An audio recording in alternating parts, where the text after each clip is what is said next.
pinabulaan na naman po ng National Irrigation Administration sa Camarines Sur ang mga ulat na natutuyo na ang ilang bukirin sa lalawigan.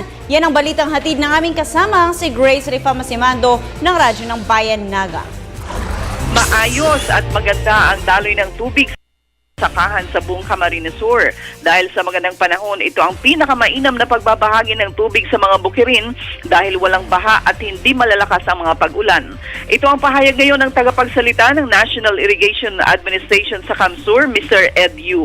Pinabulaanan ng ahensya ang mga ulat na natutuyo na at apektado ang pagtubo ng mga palayan sa hinang kulang sa ulan at hindi maayos na pagpapadaloy ng tubig. Ayon kay Mr. Ed Yu, natukoy na nila ang mga lugar na idinadaing ng mga magsasaka at ito ay bahagi ng Barangay San Felipe ng Naga City at sa bahagi ng Bayan ng Kanaman. Pawang ang mga sakahang idinadaing daw ay nasa dulo na ng barangay kaya't ito ay sakop ng pribadong patubig. Maaring hindi daw naasikaso ng mga kasapi o mismong patubig operator ang serbisyo.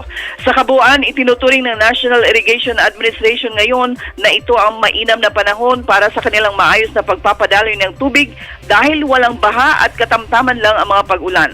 Sa ngayon, ang NIA ay nakapokus sa pagpapagawa ng mga SRIP o Small Reservoir Irrigation Program na siyang maghahatid ng maayos na patubig sa daang-daang ektarya ng palayan sa Bohol Region.